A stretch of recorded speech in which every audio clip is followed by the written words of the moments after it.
Good afternoon and thank you for joining us. I'm Jason Takhtadjian, filling in for Catherine Phillips. The Trump administration is restoring the legal status of international students who had their records terminated in recent weeks. Developing tonight, 3 people are without a home after an apartment fire near Fruit and Ashland Avenues in Fresno. You're looking at the big response from Fresno Fire. And shifting gears to sports, another college football season comes to a close, and this year Fresno State won't be walking away empty-handed. The Fresno County Sheriff's Office has made an arrest in the cold case murder dating back to Halloween of 2004. A man was caught on camera smashing a rock through a small business's front door. California's high-speed rail project back again in the national spotlight. Luigi Mangione was in federal court today to be arraigned on federal charges. It was back on that day a body was discovered in a large field in Fresno County. The victim in that case was later identified as 43-year-old Barbara Lee of Fresno. Residents were scrambling in the dark to evacuate the area. A rollover crash left a man dead this morning in the foothills.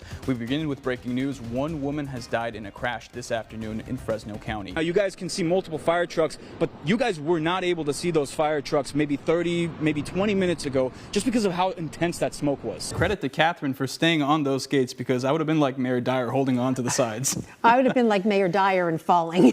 Or a little drinking your Drinking the trophy. trophy. They do that in sports, right? You have a good sports background. Yeah, the Stanley Cup, for example. There we go. Me and Jason went to go get tickets, and the fact that we're both still sitting here means that we are not millionaires tonight.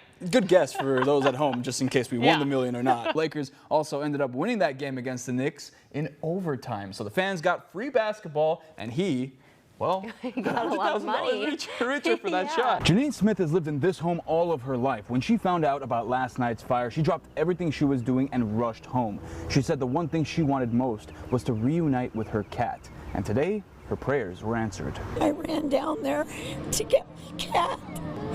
They wouldn't let me go in. Janine Smith could only watch Friday night as her family home burned down. Their photos, valuables, all destroyed. But it was her cat, Tito, that Smith cared about the most. And as the fiery embers rained upon the neighborhood, she was certain she lost her too. Until today. Hi, my baby. Hi, my Tito. You made it, honey.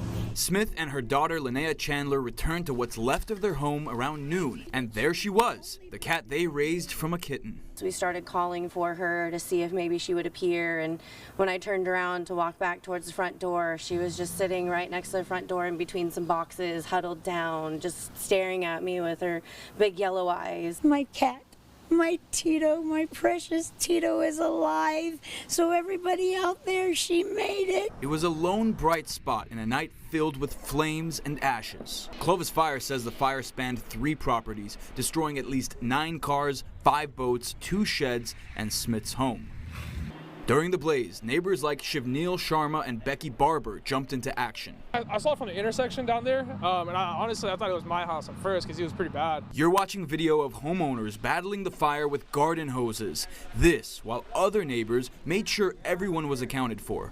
I had asked if everybody was out of the houses safely. They pointed to the house behind me and said that there was an older gentleman that was still in there refusing to get out. This is video of Barber trying to get the man's attention from outside. Fortunately, Barber was able to get him out. We went to the backyard, grabbed some hoses, whatever we could find, and started hosing down around his property. He just lost one giant tree in the backyard. A frantic night that somehow everyone escaped, even Tito. We all just bawled our eyes out. It really is a miracle. I mean, she was inside the house during the whole fire, them wetting everything down, and she's still alive. Well, coming up on KC24 Midday. Calling all Taco Bell lovers, what sweet new dessert item is making its way to the menu.